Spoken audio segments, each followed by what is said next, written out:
Are we gonna these two videos? So much. My husband's brother. If you ever want to ride our little, tram, the volunteers, he's retired, so he's one of the engineers on the tram. It's really fun to take young kids on. In the old downtown part of it. So yeah, I've got those there and really. So yeah, diverse. Absolutely. Yeah. Oh, if, you know, if my husband had lived, we probably would be there now. And it's great to know that it would have been possible. That was, I was, that was what we did.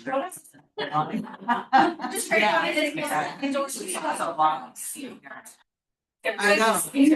That's why, you know, it's not so bad. Because it's gonna be a fast transition. They said, yeah, on a switch back now.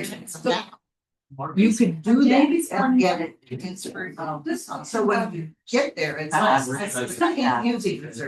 Right. Oh, they said something about. I forgot the mind was true. Yes, I remember that.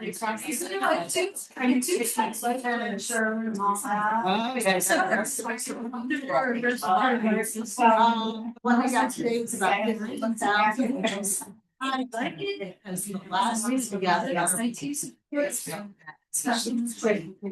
what I was guessing. Yeah. Right. But we're in our place. But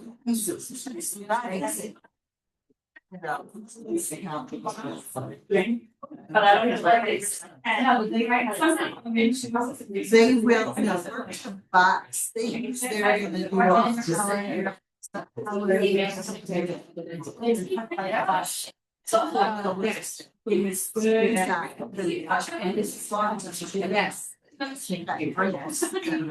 Stop sometimes they're just saying now.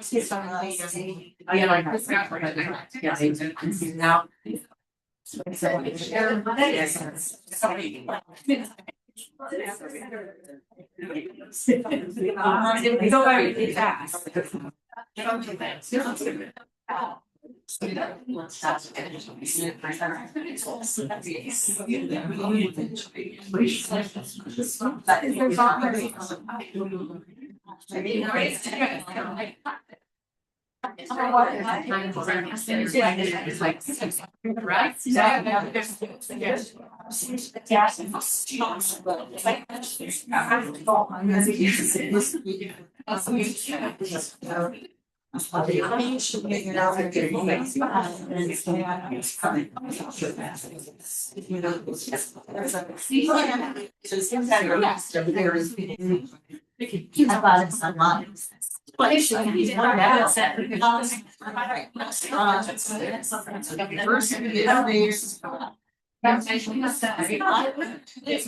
fast. They're not all great. Yes.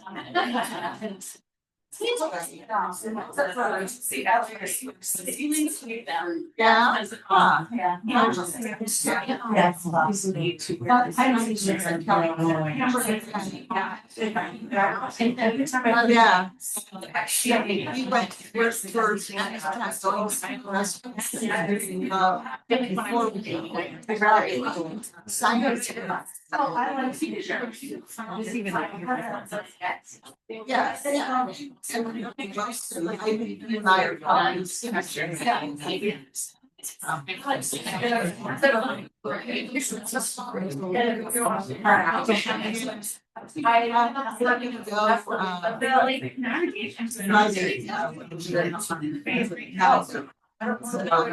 It's right now. Yes. And that's Yeah. That's very good. On Mill Street. Yeah, I mean, those places, you know, we found them really good. Yeah. I had so well. Oh, that was six months. Well, and then it's started. Now. Never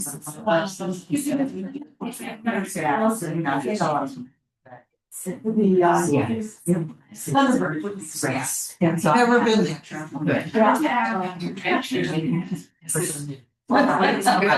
Take that. You know what? Yeah, but I could gather you guys. Oh, good, good. Treating yourself. Yeah, I don't like, I don't go to restaurants where I can say it's never a business. Yeah, I don't go to date. Yeah, I still got to read it.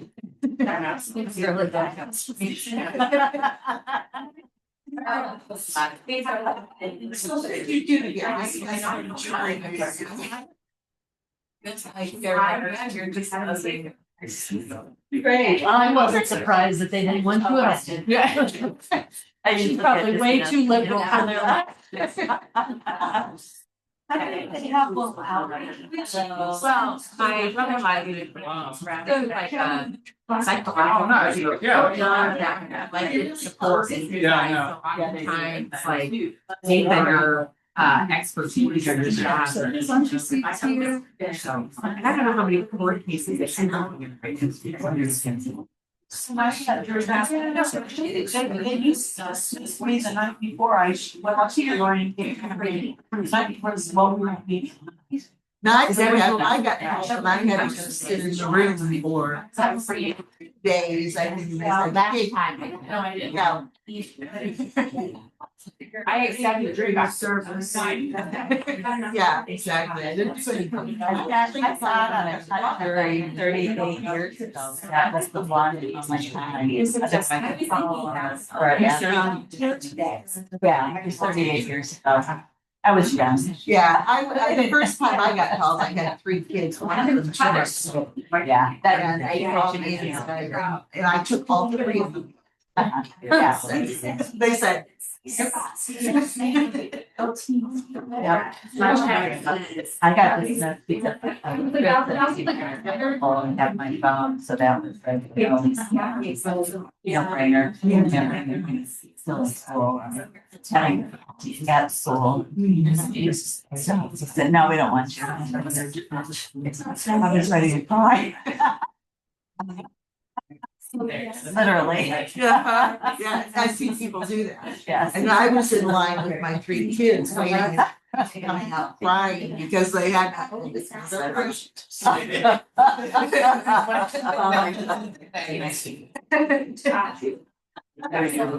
Oh, really?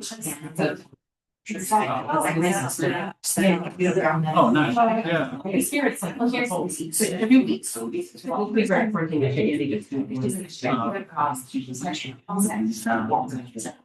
My husband, yeah. He took that copy of the sales contract. Wow. Figure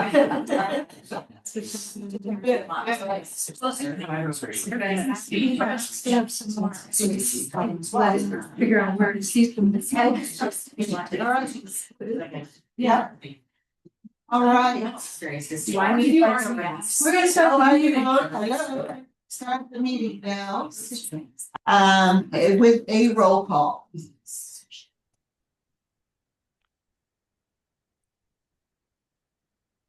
Kim Fisher, Here. Susan Fowler, Here. Ann Robin, Here. Neil Sharma. Here. Vicky Nicewander. Here. Okay, moving on to the approval of the agenda. Page 1 and 2. So moved. Thank you. Second. Go ahead. Neil got it. Okay, any additions or deletions? All those in favor say aye. Aye. Any opposed? Okay, moving on to the meeting schedule, which is posted online, the comprehensive glossary. They're also in the packet because there's. Oh, yeah, there were changes to it. And there's a question. Okay, what is the The question? question, you may not be able to answer this right now, but you have one more meeting scheduled in 2025. Mhm. And depending on how things go today, you, the chair, have the option to cancel. And then we have a new pattern for 2026, which will put us back into that one. But although I like, I want to get this. kind of cozy, it's not very Very. technologically advanced. Well, will the chair be here December 17th? The chair will be packing boxes on the 17th. We're going to be out of town by the 18th. So, Wow. yeah, it's going to be a Right. whirlwind. Yeah. So I don't know that I should be making that decision. That's Vice President. We can discuss it at the end during board announcement. Okay. Is that okay? Sure. All right. Okay, we are at citizens input.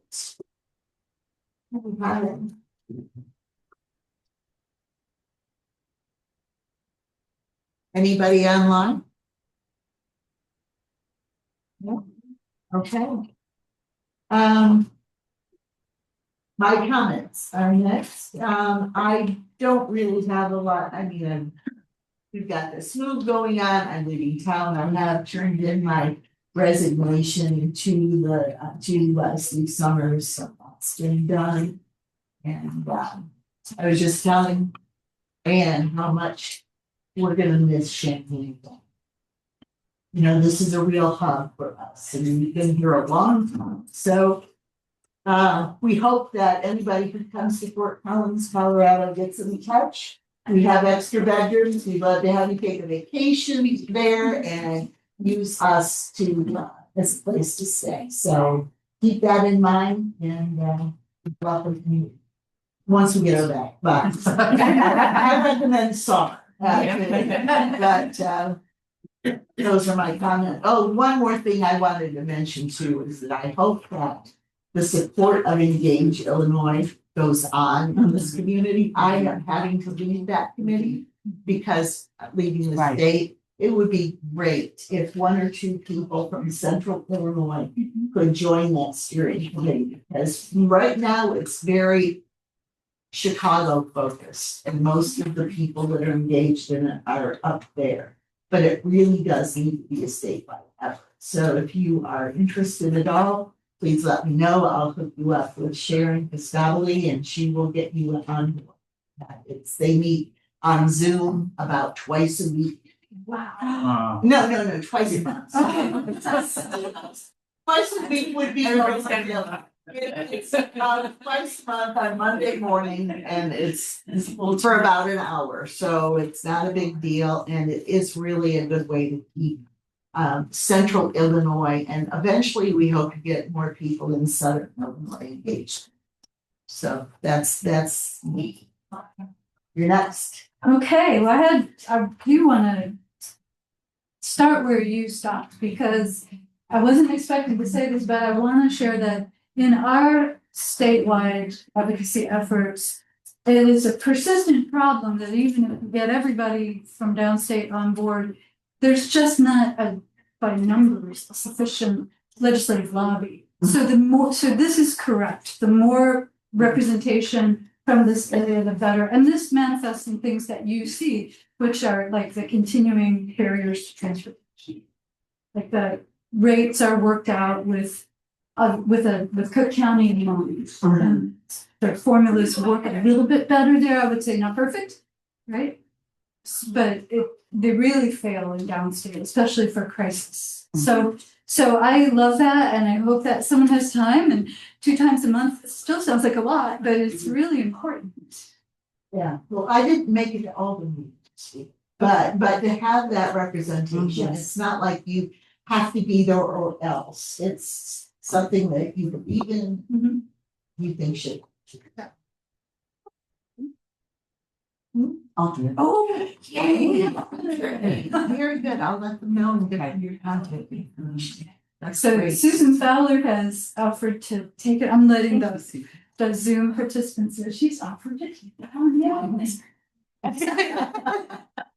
So the rest of my comments are just very simple. This packet and the actions requested of the board during this meeting kind of maybe if successful, close out my favorite period of the year, which is planning time. It's just everything's on the table. We get to communicate with lots of different people about what should happen. It's wonderful. So, and then, then we get ready for lots of review and analysis in the spring, you know that. So anyway, this might be my favorite. We'll see. That's all I have to say. Okay, it's time for approval of minutes from the last meeting. I think we have two sets, right? We have to approve them separately or? You can do both, just depends on the motion that you need. We're both, Monday, October 24th. Monday, October 22nd meeting minutes and the Monday, or sorry, the. Can I still go? Yeah. The meeting minutes from October 29th, 2025. Do we have a second? Okay, any changes or corrections? Oh, sorry. All those in favor say aye. Aye. Any opposed? Motion carried. Could we review Kim Fisher made the motion and Susan seconded? Yes. No discussion? No discussion. Okay, moving on to vendor invoice list. Which there can be 16. Move to approve. You? I'll thank Who got that one? Neil. Neil got it, okay. you. You gotta get in quicker to me. Yeah. This is really chop chop. It really is. So that was Ann Robin made the motion? Of course. Okay, and Neil Sharma successfully seconded. I'm waiting for Neil to just, take a deep breath and do it. Yeah. Okay, and is there any discussion on this one? All those in favor say aye. Aye. Any opposed? Motion carries. Moving on to staff reports. Always amazing. Mhm. You guys are so engaged in stuff. It's great to see and it means a lot to our community. So thank you for that. New business, changes in eligibility determination. Well, There's no there's material. no material. Okay, so talk to us about. Well, we have, Kim, do you want to introduce this? Okay. Sharing screen, so. I'm gonna appear to take credit for Kim Doctor's work and coordinating this group of people to speak to us about the issues that were emerging last month during public comment, which really do warrant the board discussion and more detail from the experts. So the experts are sitting at this end of the table. We hope the microphone will pick them up. I don't care who talks first. You guys know what you're talking about. So, and then because this is a board discussion, I think you all can ask questions at any point, right? Is that how you can see it? I think so. Okay, that's my introduction. Well, I don't know if funds eligibility has changed. I mean, I think we've heard some of that, but also whether they're just, I feel like strictly tightening up the eligibility requirements, and where sometimes in the past, I'm not sure how sometimes some people got through. But it feels like they're really critiquing the documentation to keep them on funds and when they get selected to get an award. So it's getting harder to find that documentation if people aren't keeping it, especially the older population who maybe didn't even have IEPs. And then that's when they're asking us to write letters or the families to write letters that do say what kind of supports they need. So I know as some I think are just concerned how many people are going to now potentially fall through the cracks, so to speak. Can I make a comment? I was fortunate in that I had an attic and I saved every IEP that my son had from preschool through high school. I had to scan them and send them in when I was getting him certified. They wanted to actually see the IEPs, and that was 8 years ago. So, And something that's really tricky about and that, the school district doesn't keep it. right, the school, it's not part of the permanent record. No. So I think it's after 5 or 7 years, it gets destroyed. Yeah. Is it strictly a cost saving measure? Is there any possible reason to get people to take off services? Obviously, then. Seems like a cost. It does happen. Like, files. Reduction. Yeah, we're definitely seeing, you know, definitely people who we historically would have gotten funded by writing, you know, maybe individuals with autism whose IQ are a little higher, being able to write, you know, some strong letters of support, you know, outlining where they're having those limitations and the supports that they need, and we could get them funded. And now, you know, they're requesting, you know, original documentation from diagnosis, years of IEPs, so that we can see, you know, how it manifested over the years. And so it doesn't seem like how we were able to get things through before is sufficient any longer. And they're requiring those documents to stay on PUNS as well. So if people aren't able to produce them, then a lot of people are fearing that they're going to be taken off. Have they started that for people already approved? They've started taking them off? Yeah, they're asking and reaching out, and they're kind of in limbo, so to speak, I think a little bit off, but if we can try to really scrounge for documents and write these letters, then sometimes we've been able to get them back on. But I feel like I have a handful that are in limbo, so to speak, trying to figure out if we can come up with information for them to stay on.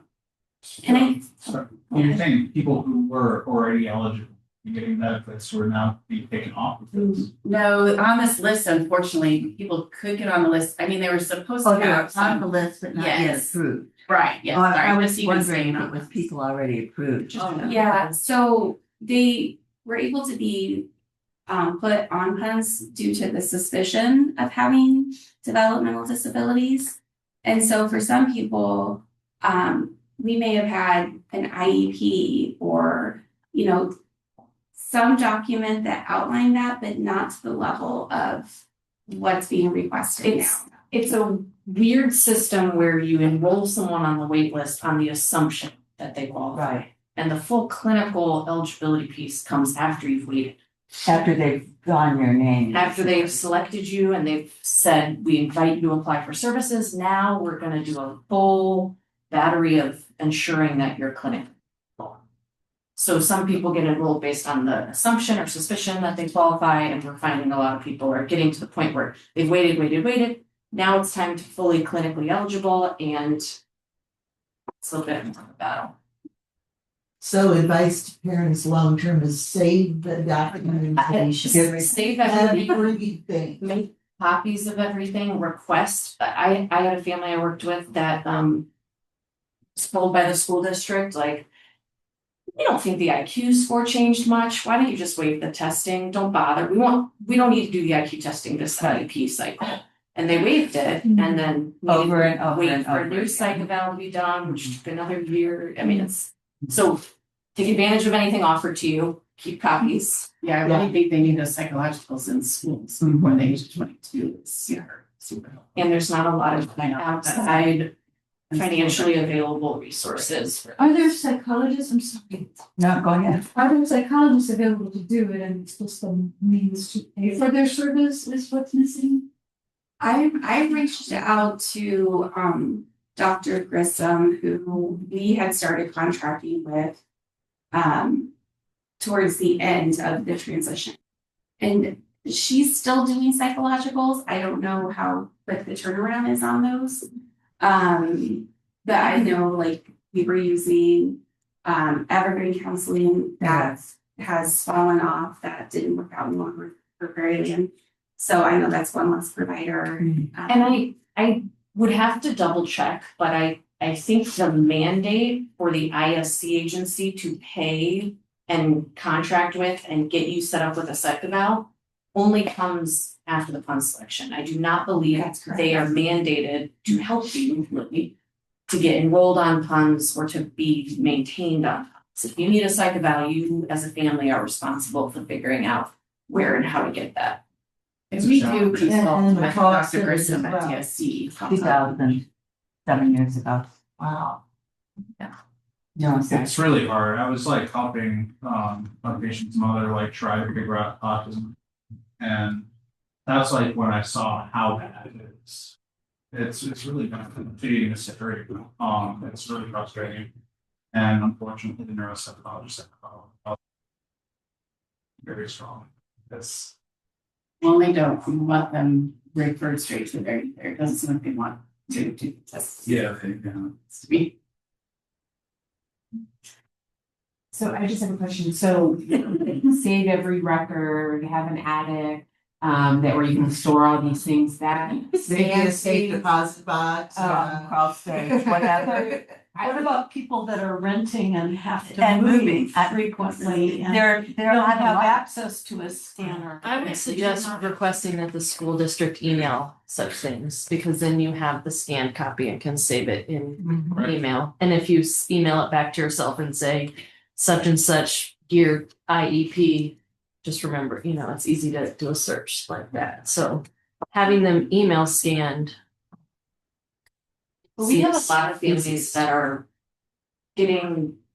making phone calls to the school district their brother attended 30 years ago in Yeah. Georgia. And Right. requesting those IEPs. I mean, that is not unheard of. No. Especially for anyone over the age of 30 who's maybe trying to track down paperwork. And that's what we're seeing with at least a few people where it's just like these records maybe never existed. And the things that they are asking for are things that didn't exist when they would have been done, and they're just kind of like, well, that's what we need. Sort of blindly, like, Yeah, it doesn't matter. Not whether in the people context. Actually need services. or Right. not.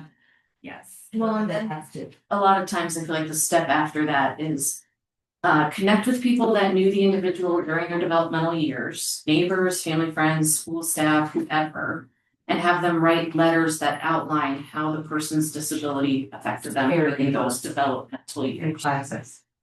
I mean, everything, I think that's what I was trying to say, Yeah. is this is very ableist and very classes. Because there's so many people who cannot do all of these things for a variety of reasons. And so I think like our I don't know if it's our representatives or legislators need to be called into a meeting invited to a meeting to discuss these things so that they can, I don't know, I'm not up on. I mean, I became best friends with the records department at Carl. Because I needed all of my son's records from neonatology forward to get the disability SSDI.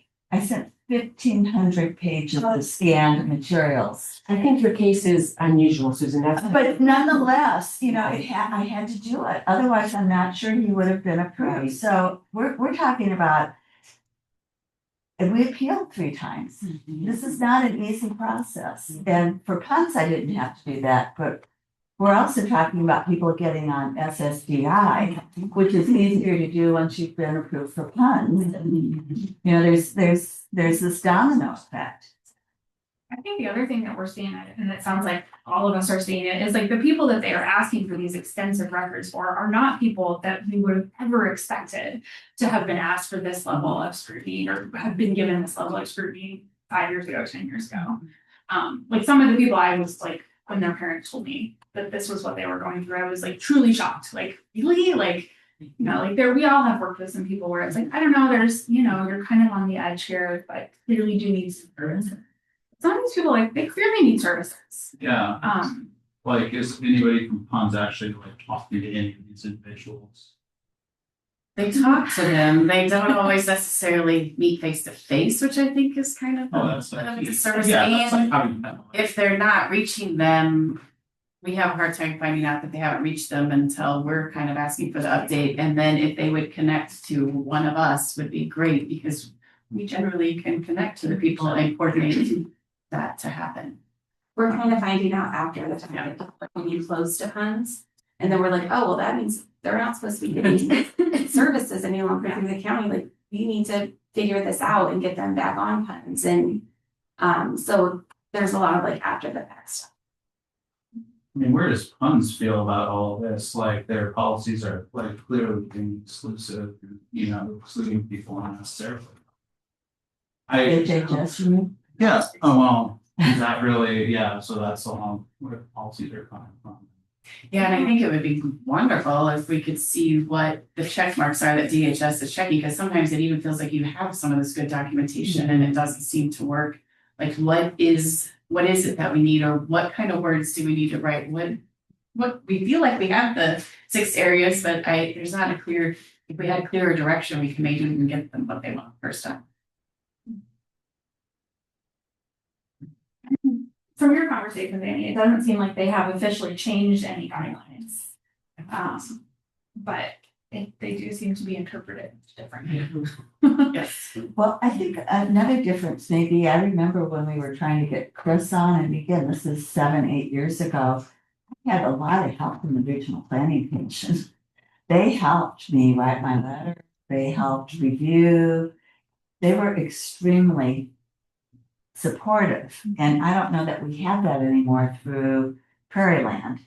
And so, and I'm not faulting Prairie Land per se, but there seemed to be a local investment through the RPC to do things that don't get done now. Yeah, I think they're counting on our agencies and families, so I feel like it's us trying to diligently work, which is just another avenue that you don't necessarily have a lot of time to, but it is, we're trying to try to. There are links missing now Yes, from the yes. system that used to be there. My full-time job is helping families navigate upon selection. So I'm available for free and everyone gets a letter from my agency that says, got upon selection, call us. But the impetus is on the family to connect. Yes. And so sometimes that doesn't happen. Of course And not. there's no default release to speak with any other agencies. And ultimately, all I can do is be another talking point in the room in their conversation with the ISC. But, I don't handle the file at all. That's a tricky thing too. Yeah. Is that for like after the runs or? I can speak to any family at any point ever, but my main program focus is when people are early notified or PUN selected. And Annie, you're the ARC? The ARC of Illinois, free family consultations. And see, I wasn't even aware of that 7-8 years ago, so Well, thank God for the RPC. we're statewide. I know. And the person that held the central and southern region was off in Peoria area, so like how much they connected locally, I don't know. Yeah. But I just happen to be here, so I know things more. I think like we would hear from them if there was some sort of concern, but I don't think it was to this level at that point. So what's the solution? Action items. Yeah. Yes, we do. Get a list of what are the requirements and how do they need to be documented? Who is the person to contact? Is it HHS? Is it Well, the department? One thing, I had a meeting with DHS in recent weeks, and one thing that was requested, which I forwarded on to Kim, was a request of how many folks have been PUN selected in recent years and still not yet through to funding or denied clinical eligibility or kind of in a limbo. And so getting those numbers was requested by DHS. So I guess that comes back through me, but I can present that to DHS and give them more information about what we're seeing here locally.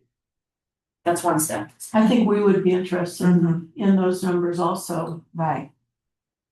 Because we could then use those numbers to make a statement or another resolution, Now that we know how to. now that we know how to do it. How do you get the numbers of people who were never selected? If they were denied. Well, I get the list of who's selected. I don't get the list of who got through to an award letter. I never hear that necessarily, so.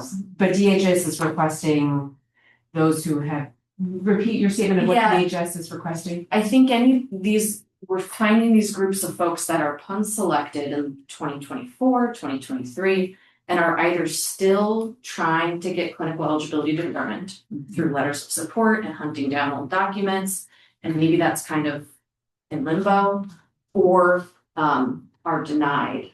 And I don't know if we have many that have been fully, like, totally denied. I can think of one What's case. sort of the list, then they're denied. Yeah, Close to people due to them not being eligible any longer. However, I felt comfortable coaching them. One had a lot of natural supports, was older. One I felt like had kind of exceeded what we could do and kind of needed to move on. And so it kind of pushed us to move her on. It wasn't easy because they were both very long-term clients of DSC. So get it done, but it had to happen. We've closed one person because they were denied, and then there's two people that we're still serving who are in an appeals process that we're trying to kind of with them through. Which also doesn't move very quickly. Right. Yeah. Can they continue receiving services while in appeal, or is it ended? Well, if it's like for clinical eligibility, well, I guess I don't know. They wouldn't be in the waiver yet. Yeah. So if they're still just trying to yeah, determine yeah, clinical okay. eligibility, but I think they're appealing. Well, you talk Well, about so other it's services. Our contract, Yeah. which had time limits for how long the award process would take, maybe 6 months. So this is not matching reality. But Mhm.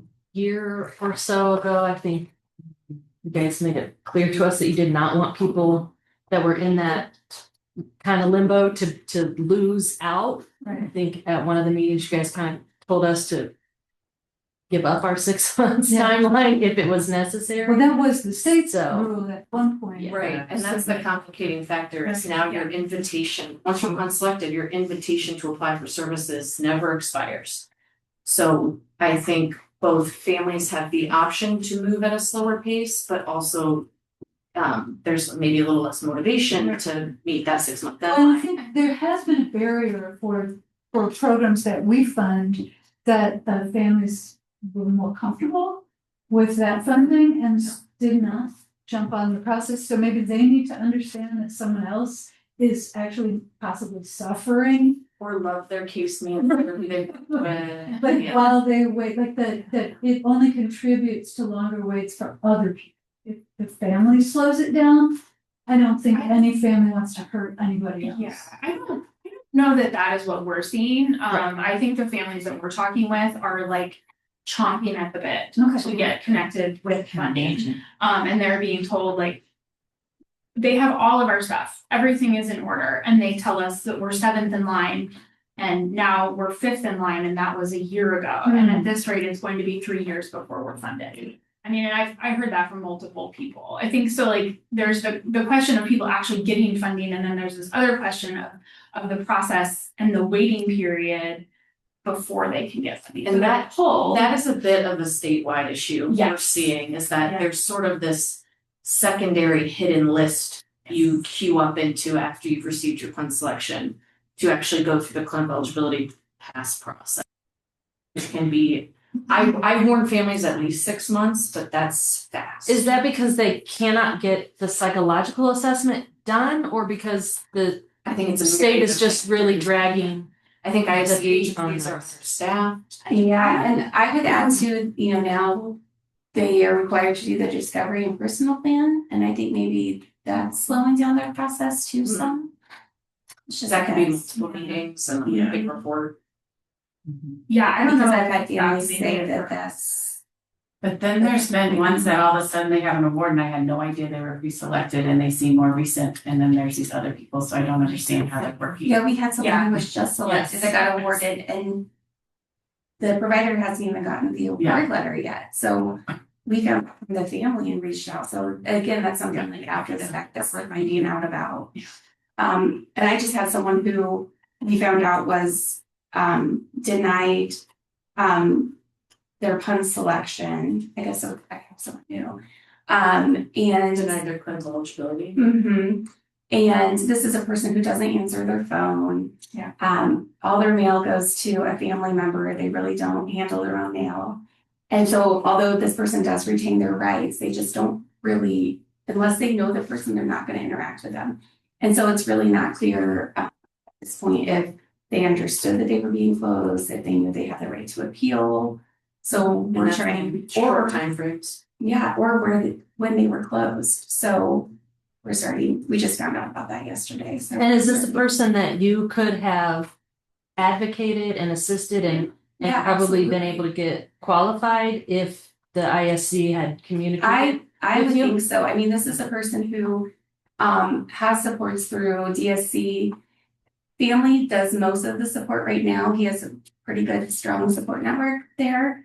But if something were to happen, would absolutely need to be on a list and eligible to have that HVS in place to assist. And so if he's not even open now on cons, that's a huge concern. So some of this is just simply lack of collaboration between the ISC agency and our providers that are. And I do think it's getting better, like, I'm finding when I reach out and request information, I feel like they're being more open and giving me updates than previously. But there's not a lot of like proactive communication coming through to us unless we reach out and request, which, you know, I hate to continue reaching out about everybody that's unselected to ask about it, so. And then there's the idea that once they do get funded, then they've got nowhere to get services, really, you know, so there's that too. Well, there's like a queue with these folks that are pun selected, you know they're pun selected, you may connect with their agency. I remember Becca telling me 2 years ago that you were like holding some slots for SBA support, waiting for people to get funded, and then it becomes like a year and a half. How long do you hold the slot with someone you've worked with? Oh, that was fun. Yeah. But I mean, like, oh, yeah, well, so my question is, I think the frustration and the concern and worry is very real and very clear. What we want as a board, what I would like as a board member is suggestions from you in the field as to what we can do to support your work in terms of advocacy, basically advocacy. What can we do to help? So if you can come up with things, I think we would all be very happy to listen. Storm the Capitol. Well, I was thinking sitting in the office immediately, but I need to be a little bit more informed than that. We need some stories. It sounds like you're beginning to have stories that also could be used to send the message about reasons for concerns.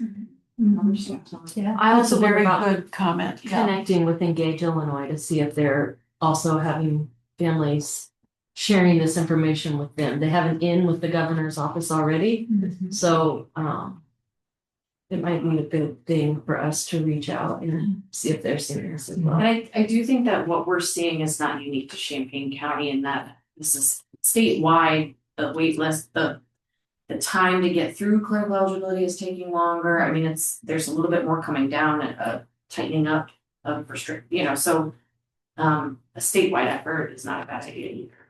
Well, and I know that Paul Faraci and Carol Annans are both in the corner of, better services for people with disabilities for sure. So I would say stay connected with them and give them some of those stories and go talk to them.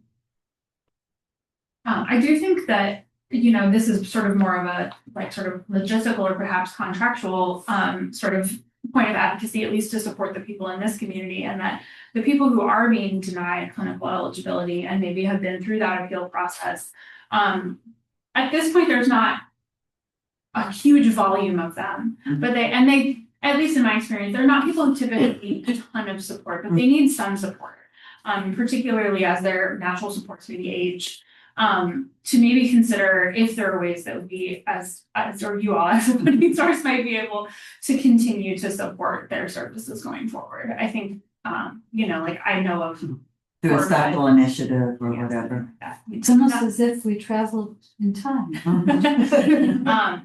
We did this before, didn't Well, we? we'll get back to that. Okay. Can I make a comment? Could you come up so that you're heard? Yes. So I think what Annie said about it's not unique to the state, it's kind of happening across the state. I think what makes it unique is the DDB board. Yes. That all of these people are already getting services. In other parts of the state, they're not. They're waiting for services. So the risk now is them losing services because of it appears to be a definition that has not changed very candidly. I mean, it feels like they're discriminating against their own criteria, which is making it harder for us to prove their eligibility. But we make decisions based on the state definition. And So so the agencies are suffering. Yeah, and I think so a couple months ago, I think it was 2 meetings ago, the young woman that came and spoke, she is an example of one that would lose service. They are not talking to people, they are not face to face with people, they're reading paper to make a determination, and if they would meet with some of the folks, they would understand that they're capable to, in a lot of ways, but have these deficits and needs in other ways that they are not seeing. And so how do we push that? How do we make that obvious, I think is part of the charge. But I think the biggest concern is not having people fall through the gaps or having interruptions in service while they figure out what they're doing. Or lose services. So that's kind of what's scary. And that is what makes it unique in Champaign County, which is a blessing, but is now causing this fear. So at no point is anybody from like the funds or the THS like actually talking face to face with the person before they like you write them on.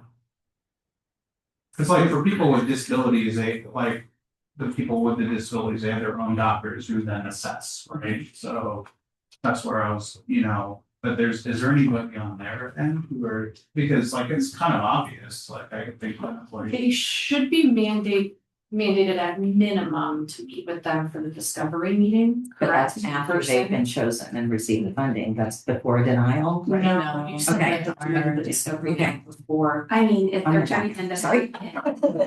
they're turning in the packet, Yeah. but we are seeing that people getting denied before they actually go through that formal pass process. Yes. So that's a whole nother issue. That So we understand this person at every case.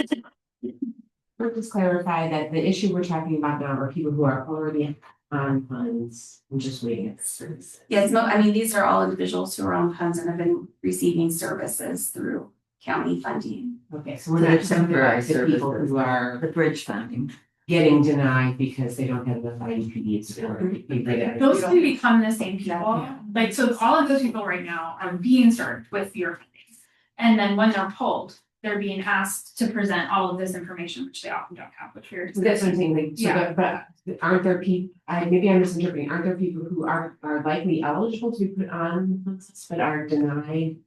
Like not even. It's We wouldn't possible that help we those don't people. know. Right.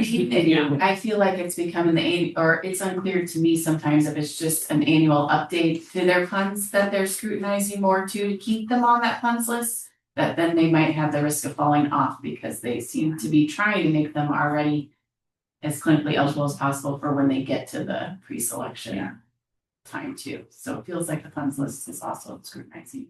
But we don't know about brand new people. Yeah, We have no right. way of That's knowing. fine. Yeah, we don't know about brand new people enrolling in funds. We don't know that at all. But annual updates or fund selection letters is what Right, thank you. we're seeing. Yeah. That's right. I know that your emails reflected quite an effort to get some information from people just on how many people were selected. Yeah, and that was for a different, that was just for the priorities. But they were also invited to be here today and affirmed that they would, but, And then and I'm not sure. they were gonna participate, yes. No, they were coming in person, I believe, Oh, really? Okay. but The ISU? yes. Sorry, Susan, I'm kicking you. I thought it was this. So we're getting to a part of the discussion where like I've done this for a long time and I used to have Kim's job and I'm kind of, my head is full of some of the directions that this could go, which is not information you need today for this discussion. So when we talk about an alternative eligibility system, just to keep it simple, we do not have the staff capacity to be adjudicators of disability, which means that someone else ends up having to do that. So there's this little burden like inside of the probably most obvious answer, and we can talk about it a little bit later in the meeting. How about that? Okay. Should we put together like an ad hoc committee of Yeah, board I members? think maybe so, but let's get through the rest of this meeting because some of this is already handled in the Okay, upcoming great. documents. Okay, very good. Well, thank you so much for all of that input. That's Were there any other action steps that you guys mentioned? No, not yet. I'm just saying. Yeah.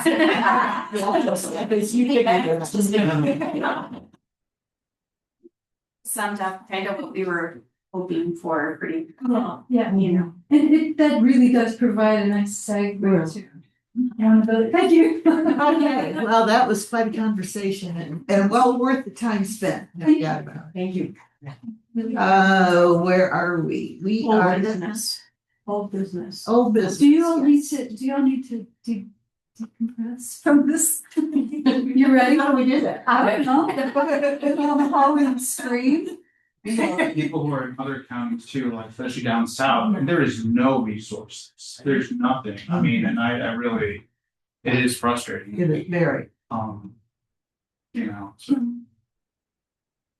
Screen share? Yeah. Okay. It's always stressed about that. No, it's fine.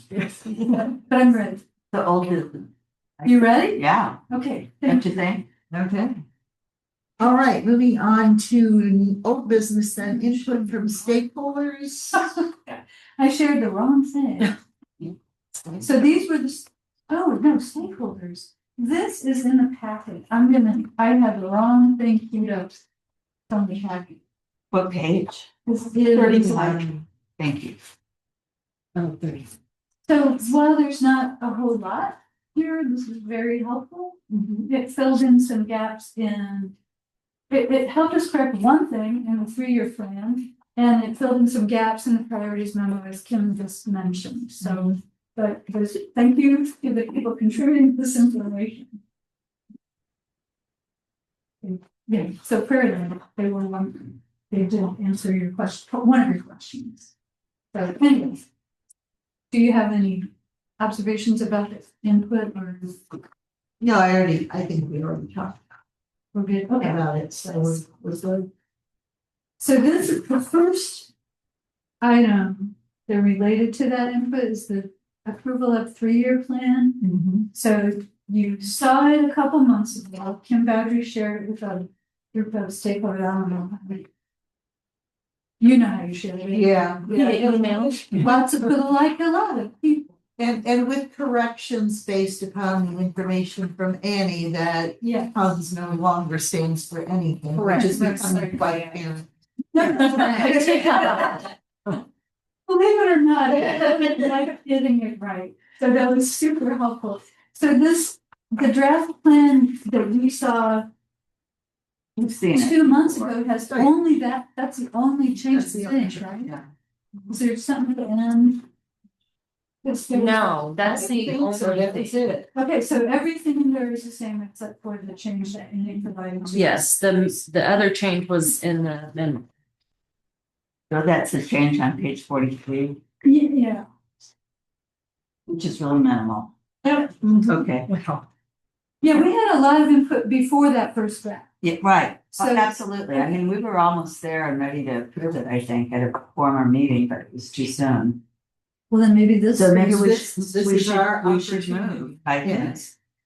I would be happy to make a motion. Okay, well, why don't you just read that motion? I will. It's on the bottom of the page. Motion to approve the draft CCDDB 3-year plan for fiscal years 2026 to 2028 with the fiscal year 2026 objectives.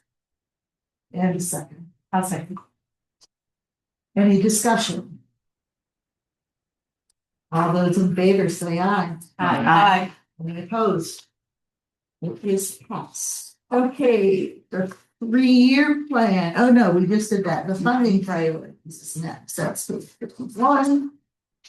Now, there was only a little bit of input through email, but there was a lot of new information that shaped some changes in here. And also, like, I noticed a couple things that were not really accurate that I had written, so nobody's fault of mine.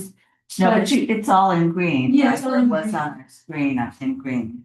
We had, So we had a chance to review that. yeah, so the new changes are in green. They're not italicized, because when I got into the document, I thought, oh, I had italicized some things on purpose, so this is just in green, stricken or new language.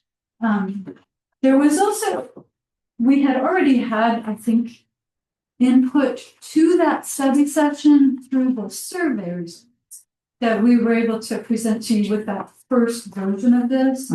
So really the big changes, which were really fun, with Kim Bowdry, thank you so much, went through the study session recording and found some really great quotes. Yes. Study session. I love that edition. That was really, yeah. And the survey results also had some good. And we can't really tell from the way we presented which way they gave input, doesn't matter.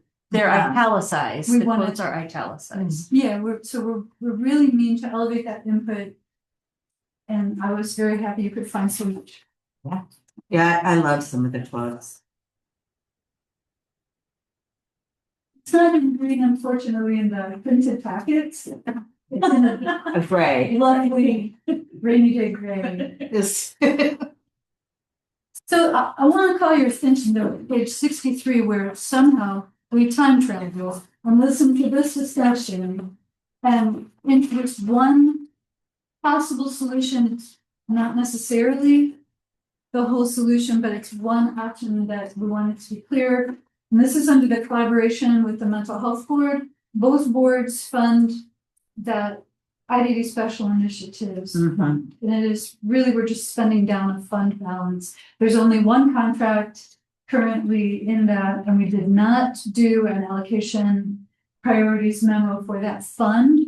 So when that contract stops, which is June 30th, we've got to do some other kind of competitive public process. But you could increase the amount of money available to that contract if that would help to cover some of the eligibility related needs. Like, this is not changing eligibility standards, which we'll get to, but this is about meeting the current eligibility standards. If a barrier is the cost of psychological testing, we think that is something reasonable to ask of that contractor and to give them more flexibility than they currently have by a contract amendment. So we put it in this document just to forecast. You already have the right to do that.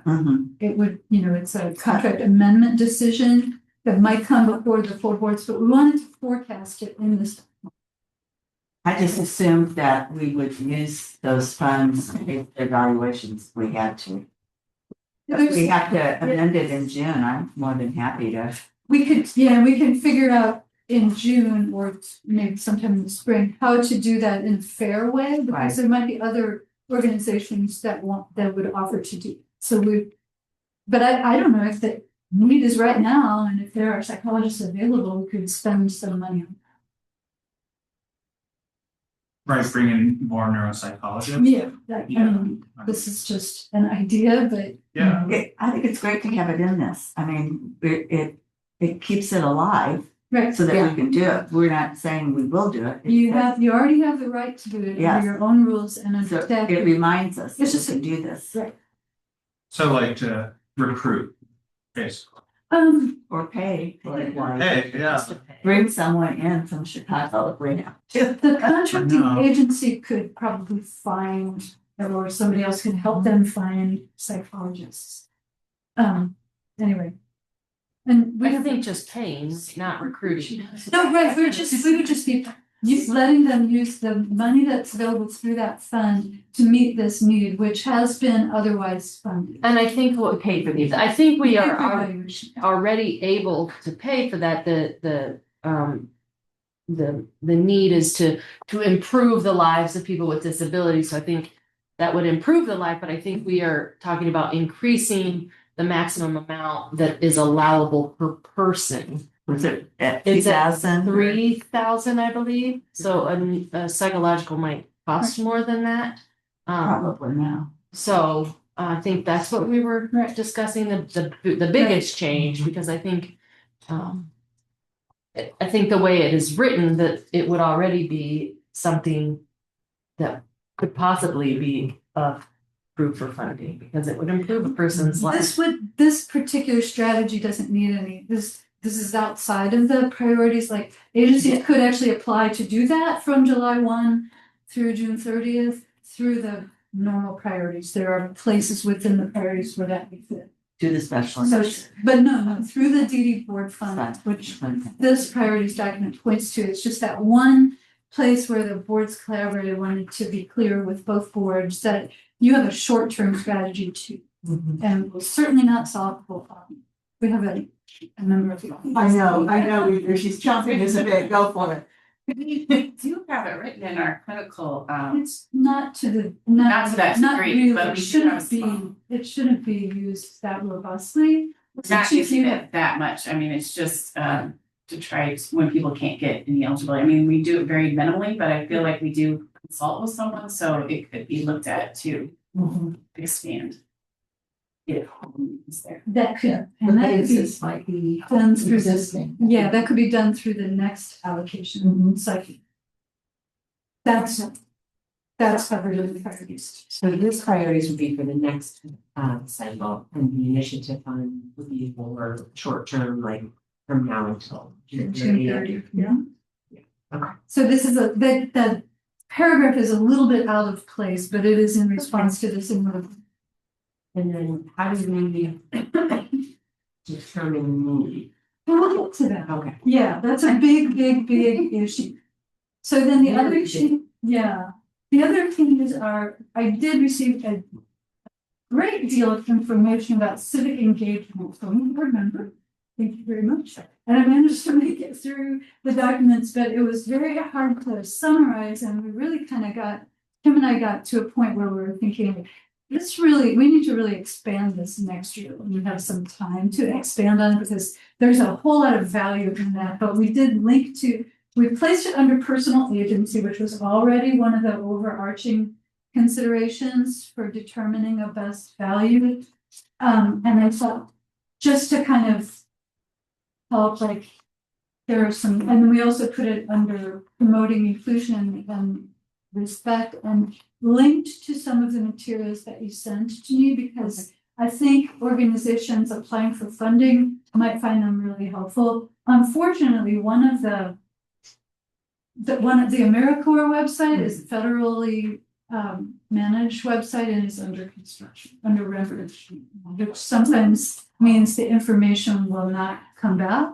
I have the copies. Okay, so we could. You want to? So this is just material for applicants to consider, which could really, kind of change the way we later define these best value categories. I'm talking too much. It's all good fun. But there was a lot of input, so I was very happy, and I think I'm done. So there's a motion at the end of it. There is. There's one. Oh yeah, the very last one is very, very important. The CCDDB might exercise its authority to establish other eligibility standards. So you have the authority to deviate from the state standards. That's a newish authority, not really that new. But if you do, we've already had some very difficult experiences with managing an alternative process. So whatever we do, want to do carefully, but you can do it. And you can come up with a process that works. Yeah, you're saying we can do it. I just wanted to give the board an opportunity to say that it has the authority and will probably exercise it. Okay, Okay, excellent. So we need a motion to approve the guidelines report. it's at the bottom. Yeah. Flip your page I'll back go to 59. Motion to approve the CCDDB program year 2027 allocation priorities and decision support criteria as described in this memo. And we need a second. Second. Thank you. Jumping right in there. Good job. Not stuff. Any discussion? All those in favor say aye. Aye. Any opposed? Very good, we passed that one. Moving on to CCDDB requirements and guidelines for allocation of funds. So you might think this is the nerdiest thing in the whole packet, and it was kind of, it is. It was initiated by Chris Wilson, our financial manager, after he got some feedback from the CPA firms who do the audits for agencies. The feedback was you need to update your rules. So this helps us update some things in the rules. It also moves some word, you saw this. We saw this before. It moves some word. I took the opportunity in this document, because again, I traveled to the future. I took the opportunity in here to state that the board can amend its eligibility criteria and away from, or in addition to what the state uses. There's no detail about it, but because this is your funding requirements document, it's kind of foundational to contracts, to applications for funding. It's your procurement policy. So this is another place where it's appropriate to say you have the authority. It used to say you have the authority to amend, and now it says you might just do it, and if you do, The public process. yeah, I think this would be potentially another discussion of this, but we would need, Kim and I would need to develop something for you to decide about. So just, again, like setting the stage for what appears to be a big crisis that needs a solution. Well, I think we've already discussed it really in the last meeting, so unless there were some changes that you made that were a surprise, that I didn't notice at all, then I would move to approve the proposed revisions to the CCDDB requirements and guidelines for allocation of funds. It was on page 71.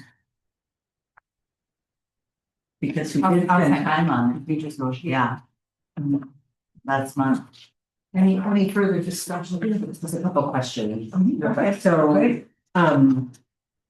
we, for the, on page 73, the amending eligibility, was that conflict with anything in the statute? The statute was revised a few years ago to give DD boards the option to add to the eligibility standards. So I don't know if what was meant was we're gonna be more strict than the state. That's It what doesn't I say think that. they said that was their idea. I mean, but it doesn't say that. It does not. So this is within statutory authority. I do want to say it one more time, just to be like 3 or 4 times so far. The practical considerations are the barrier. Yeah. So if there's a will, there's a way, right? Right. Okay, and then my I think second so. question is on 82, so that last sentence, in the highlighted area, adjusting to change is often to the benefit of all parties if it will preserve valued service capacity and limit disruption to those served. So This was actually a suggestion from a mental health board member, which they have a very similar policy around all these processes.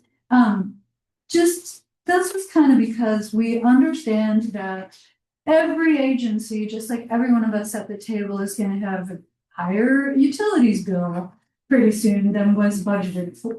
So just to say, like, we have a process in place for changing from the original budget plan. We want to make that process as soon as possible and drag things out, but this is a way for us to acknowledge that the board, also, it's usually the board president, unless they think the full board needs to approve, that the board also approves and understands why money needs to be moved up. Often agencies are, I mean, I hate to say this because I don't want it to be true, and this is important, but sometimes the difficulties around staying fully staffed result in underspent budgets. So there could be money to move in the event that utilities goes up.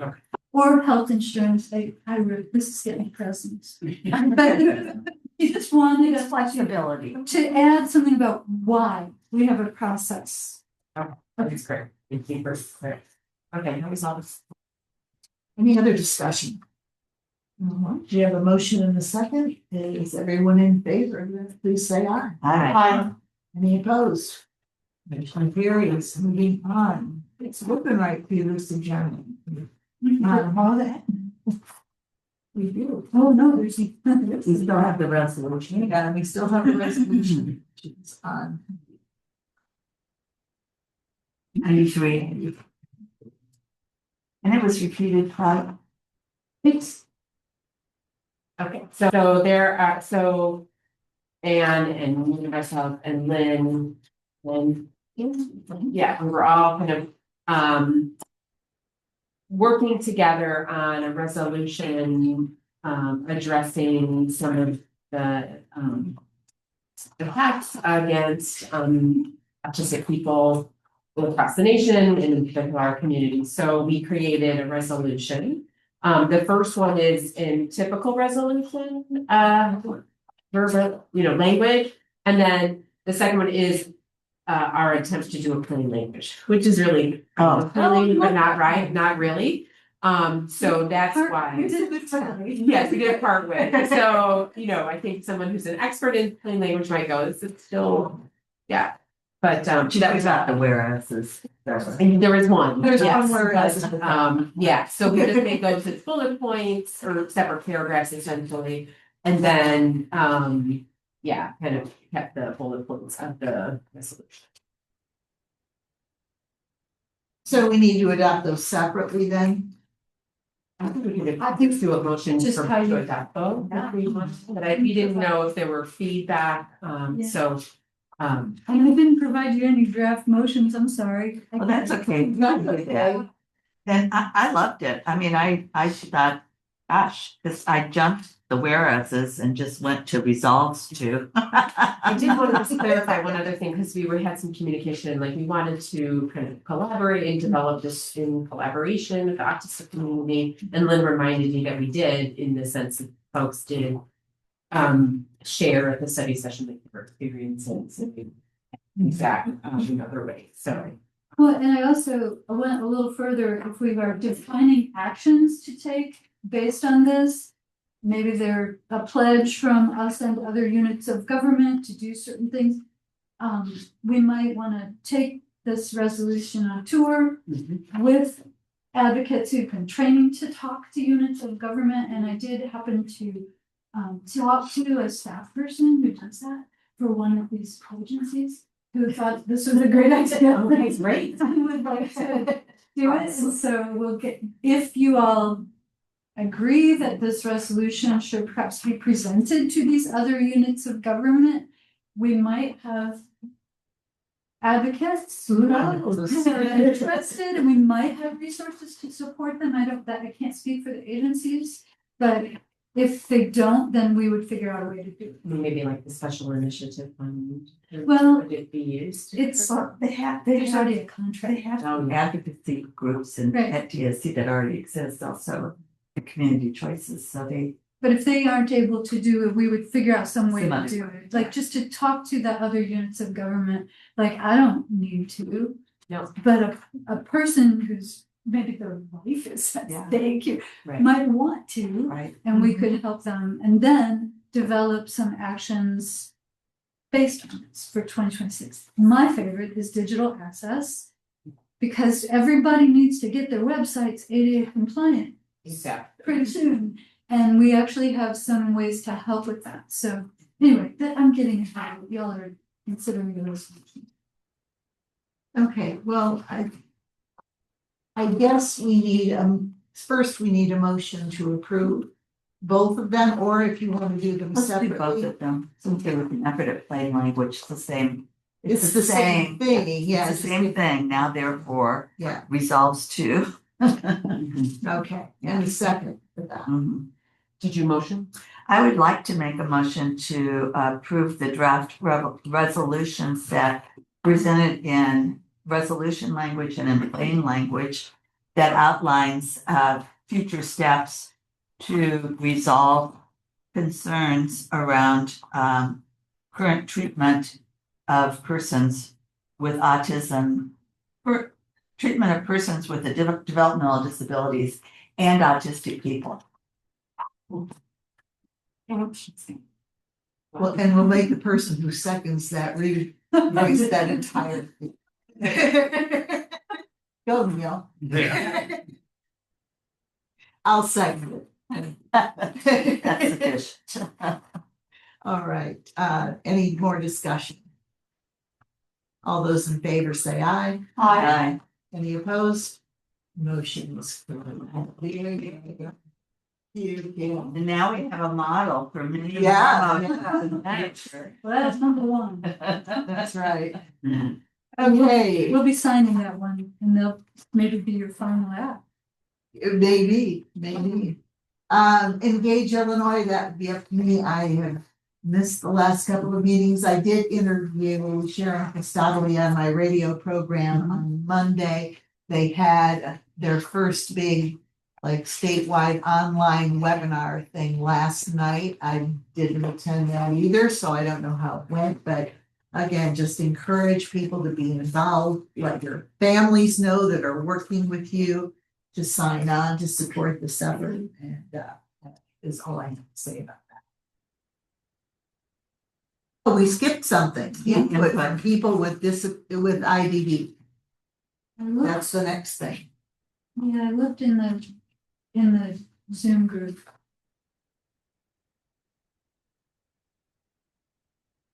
Possible we don't have any today. Yeah, maybe not. Thank you for that. Okay, let's go on to evaluation capacity building project updates. I'll just put the check over there. Okay. Sorry.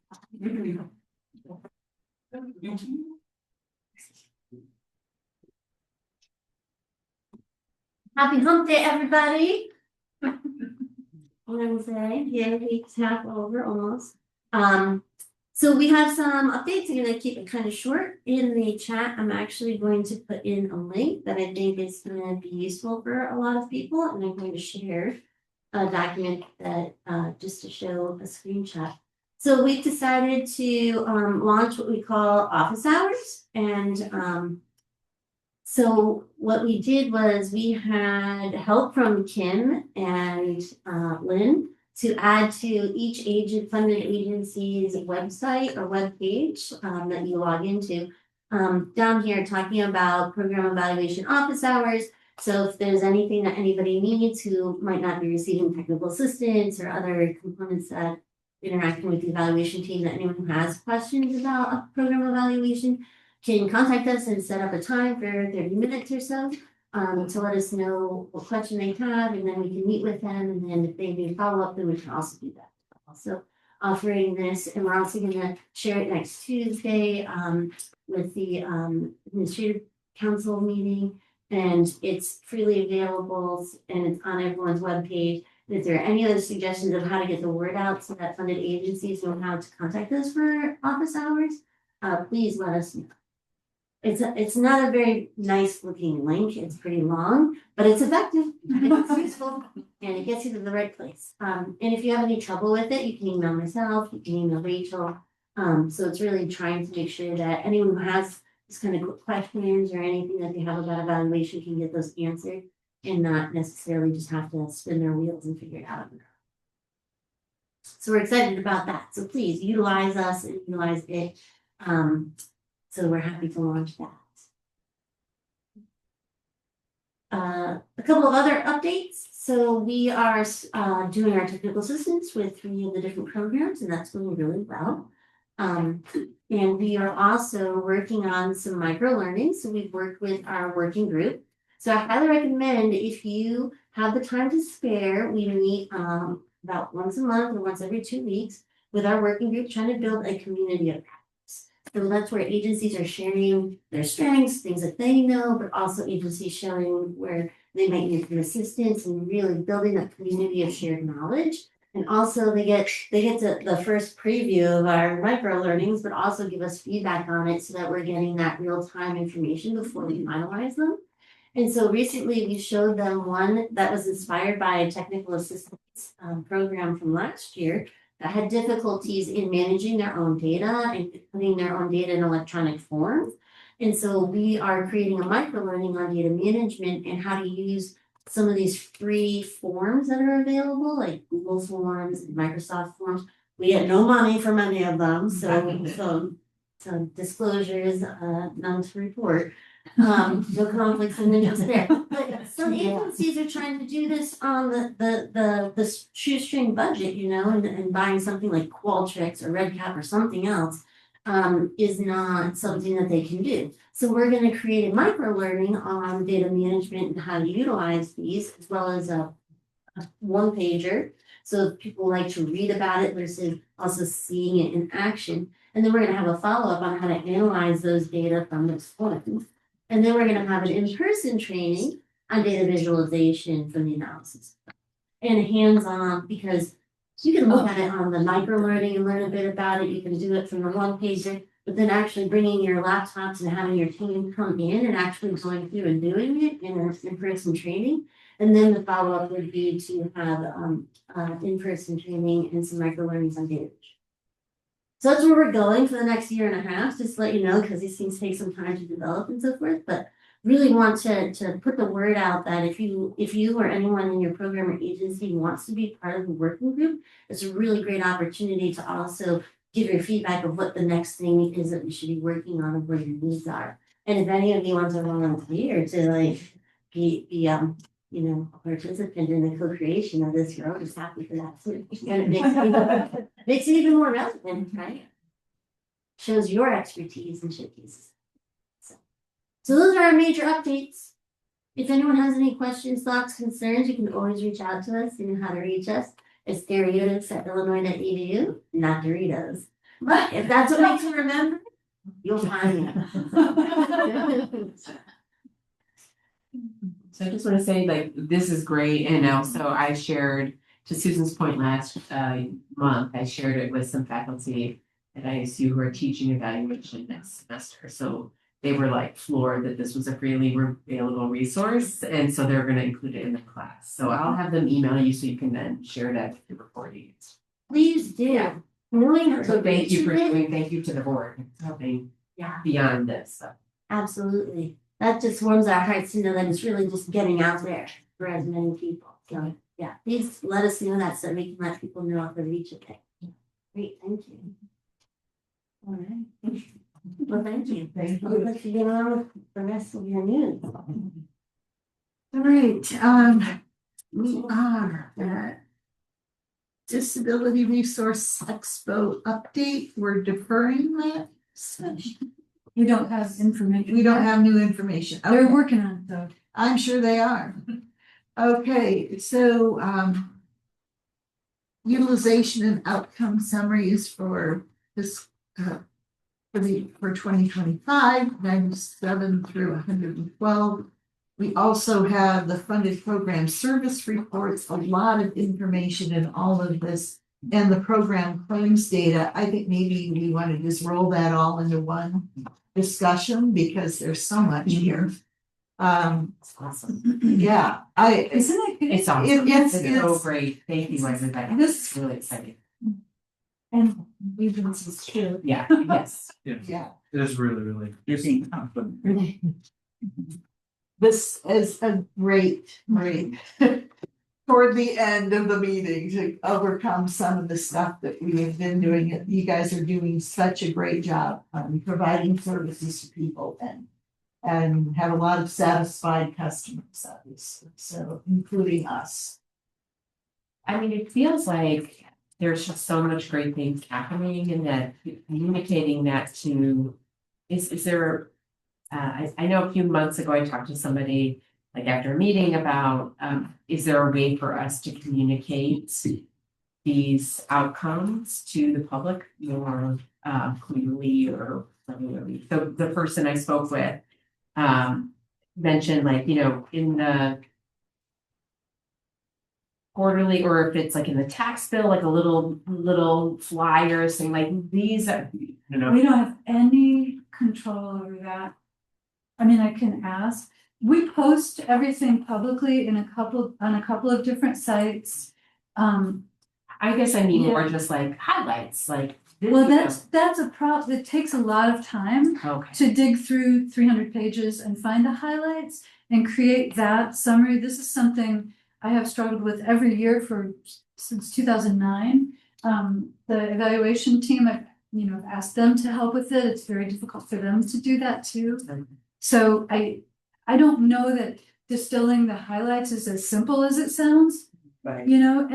Getting the information out is a whole different set of challenges, but I like the idea of like asking other units of government to help us communicate. Yeah. Since it is public information, it has everything to do with taxes. Right. Well, and the problem with doing a lot of that public information is that most of the public doesn't understand the language. Right. Of disability and the things that we work on here. They don't understand what, all this stuff means to their lives and the people that they know. And so, again, we're looking at more plain language kind of documentation. And that's a challenge as well. That takes it another step beyond what you're suggesting, which is summarize, yes, but then you have to make it understandable. So it's tough to do that. You could be on my radio show. But this is clearly like, this is like better communication means. I mean, by better, just a different area, sorry, and.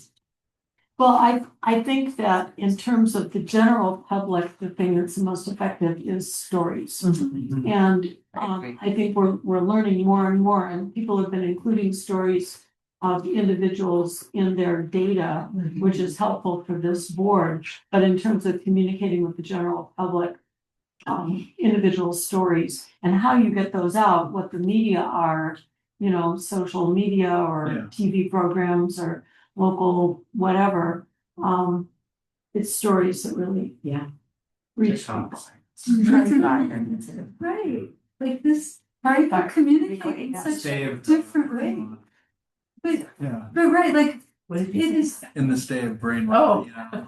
He said TikTok, but that's truly how some people get their news. Yeah, it would be probably the most effective way. Because then people can kind of see.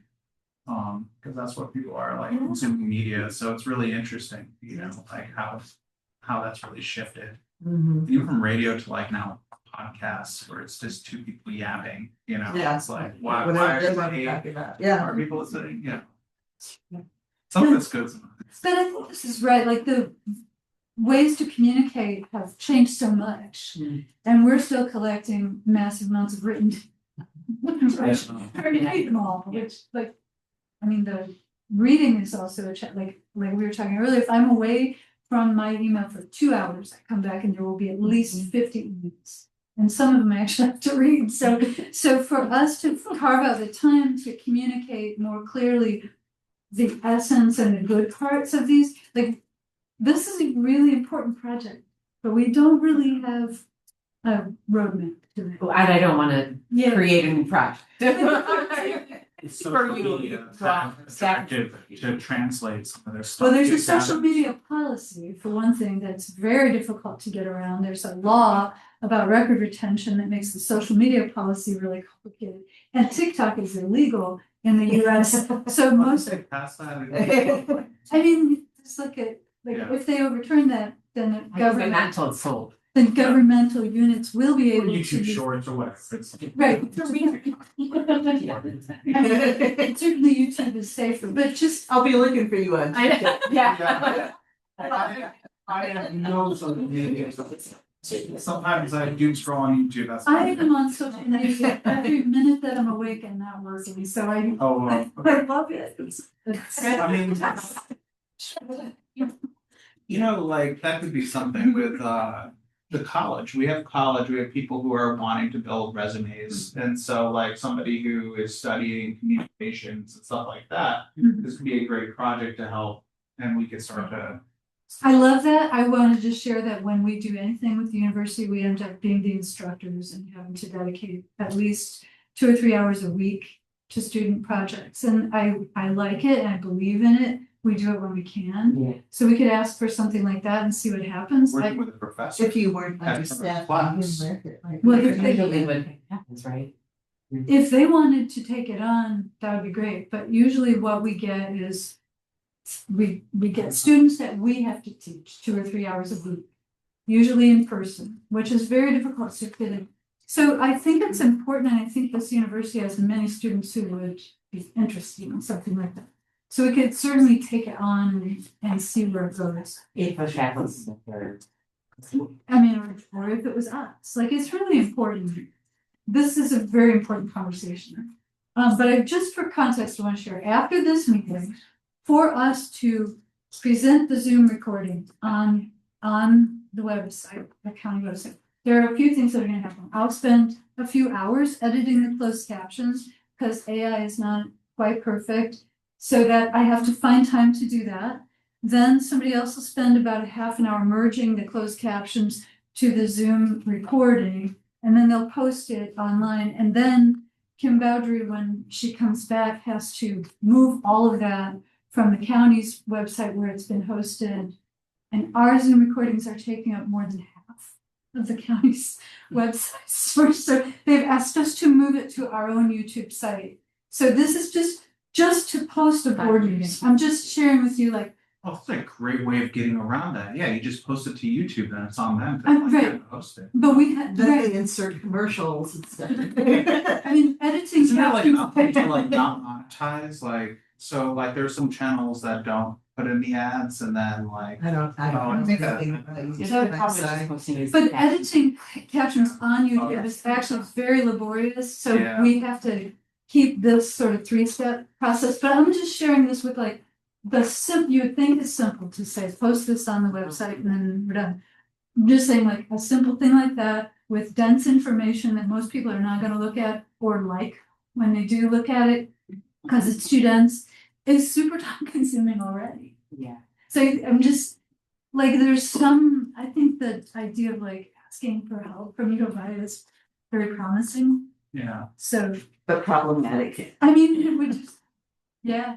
Their intern program is great. You get smart students, but they need constant, you have to like be with them the entire time. I had one that I volunteered to support the radio station, and it was 3 hours of instruction, and maybe they did a little project that helped down the road, but they don't spend a lot of time there either. So. Well, I want to respect their experience and what they're here to do. 2 months of productivity is great. That's a lot for them to give. So we want to measure our expectations against 2 months of really working on it, and then they have to do other I stuff. was thinking pre-meds, everyone's desperate for all these volunteer, and so this is like a perfect, that's what I think about is like, this is like a perfect, nice thing that you could put in. I help to be an advocate, it's like, because it is very competitive. Definitely, So definitely. exploitable for people. Don't capture that. Yeah. Just younger people are already more aware of how to use these technologies. Exactly. Sometimes. Exactly, and I would see it probably being like collaboration between the various specialties, like maybe somebody communication, somebody pre-med, and then they could even like partner with people in the med school too, right? Like, and that's also good for them. That would help to build.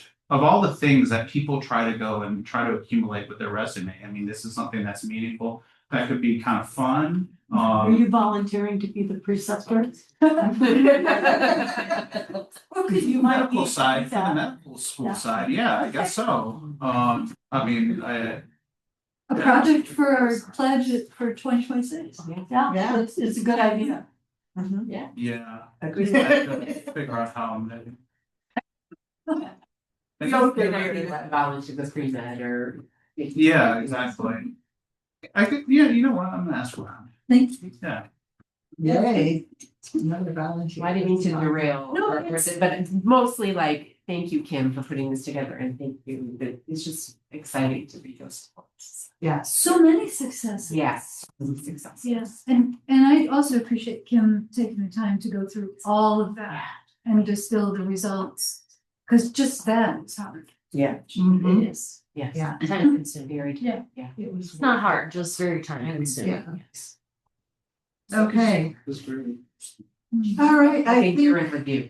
I think we are at successes and other agency information. I'll say a really quick thing because it kind of relates to what we were talking about before. So we do these like quarterly co-op meetings where we talk about resources in the community, and it's open to anybody. And we had one last week or 2 weeks ago. And we invited healthcare consumers to come and talk about their support for people applying for disability. And so we had really great attendance. And one of the things I've been really excited about this year both with this meeting and the one that we did back in September with PACE about their PSW programs. Like we've been getting a lot of people who we've not seen before. People who are not necessarily even members, but are coming because this is a service that they need and they seem to be sort of taking advantage of it. So we had it was supposed to be an hour. We were there for 2 hours. People had really, really great conversations. And I'm just so excited that their program exists. I think maybe you guys found it, I'm not sure. Or I guess No help. but anyway, I just wanted to sort of share that. That felt like a really, I don't know if you guys are experiencing this too, but I think we've been having a lot more younger people come to us who aren't on any type of social security yet. So it seems like sort of a hurdle that families are along with all of these other ones, like kind of struggling to jump over, but it's nice that we have that resource in the community. So. And it's important for you to connect them to those other agencies that can do that, and instead of having to feel like you have to do it all yourself. I would like to just tag off of what I said, not necessarily a success, but just Well, we don't want to hear about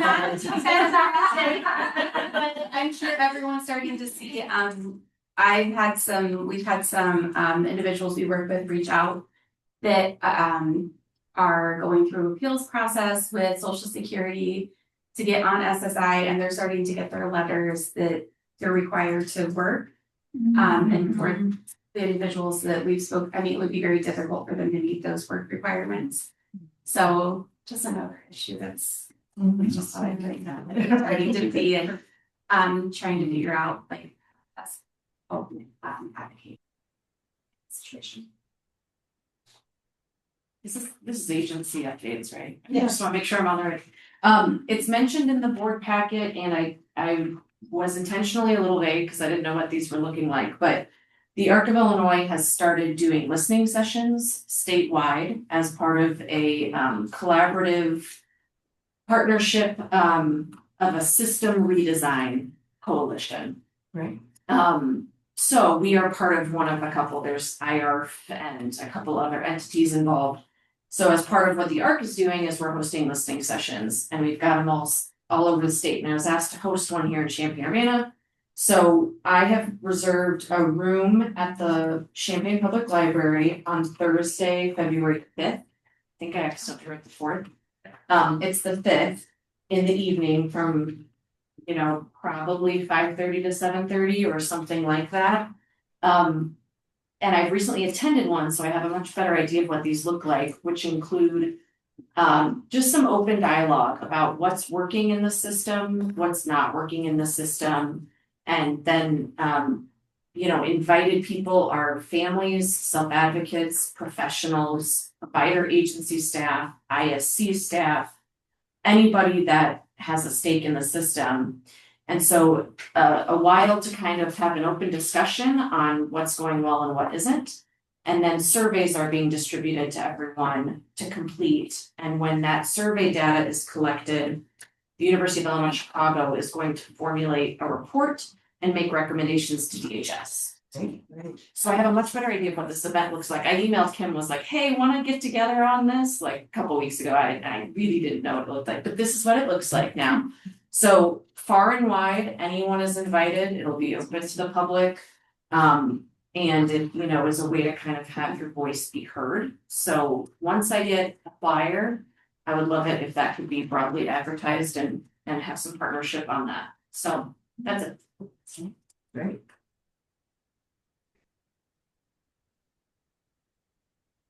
Move my chair. It's hello. It's been a while since you've heard from me, but again, I'm AJ Zwetler, and I am the Director of Employment Services at DSC. Just want to share a couple of things, a quick story about an employment journey recently. So we recently began supporting a young man that had just graduated from high school, and he did face some barriers in finding work. Had some pretty severe social anxiety, pretty similar to what I'm feeling right now. But at first he met with his employment specialist twice a week, and they focused on building confidence, reducing that anxiety when approaching employers. Together, they discussed all of the interests this young man had and the strengths to identify and hone in on to get the right job match. So Through this process, we learned that this young man collected sneakers, loved sports, and enjoyed engaging in conversations with people that he felt comfortable with. Me too. To practice some confidence building, he and his job developer visited Marketplace Mall to speak with potential employers. They stopped at a sneaker store where he started a conversation about the latest Air Jordans with the manager. This natural connection led to a job offer in the stockroom, unloading and sorting sneakers as they arrived. The position was a perfect fit, combining his interests with the accommodations he needed, like working in a setting with minimal customer interactions.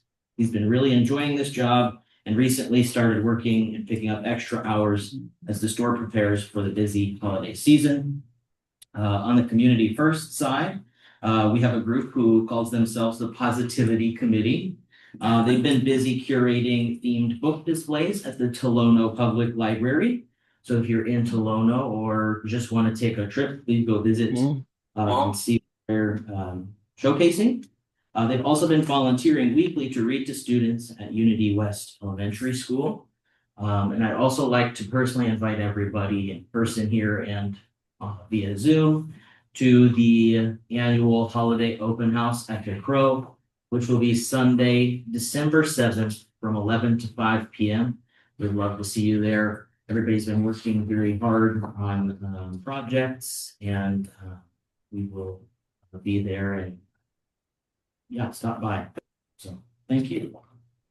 If you have a flyer, I can distribute that. Yes. You betcha. Great.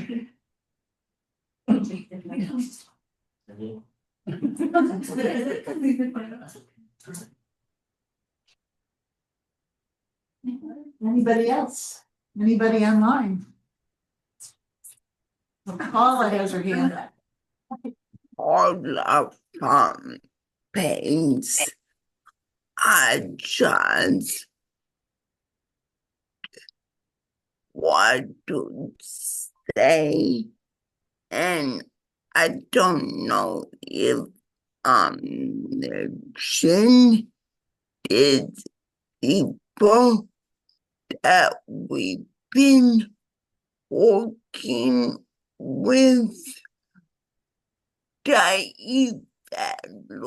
evaluation working group and in a project with them, and we could probably come up with a very sometime this spring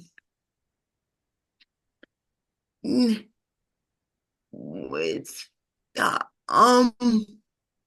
unify that I have to say.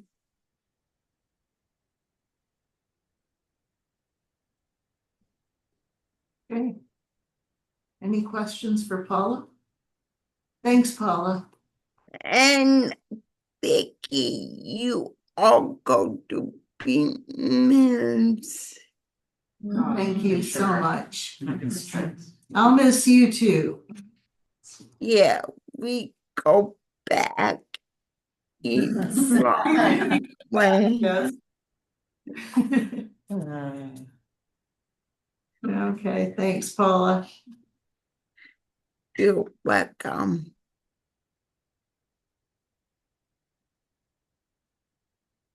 Okay, December 17th, is that still on the list? December 17th? Oh, yeah. Almost. County board Oh, I'm input. sorry. We're not quite there yet. I'm sorry. It's all right. Jenny Put was in on the the chat call. that should delete. Yes.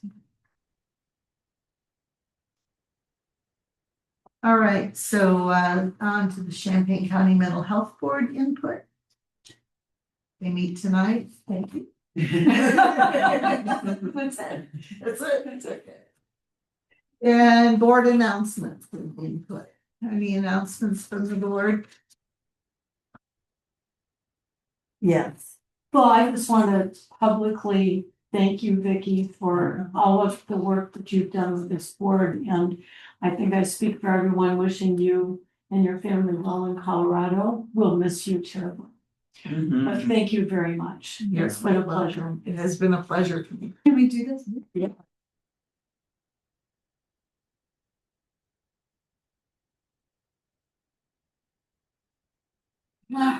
Okay, I've given my speech already. I don't have anything to say other than you might see me lurking on the next board meeting. Do you want that to be December 17th? I don't think we need to do December 17th, do you? We've accomplished more I'm than gonna be packing boxes on December 17th, so I know January that we we don't. Yeah, also I couldn't make it. And since I'm quitting, you know. All right. Thank you. So any other announcements from the board? Other than that, I think we are adjourned. Thank you so much. You guys got it.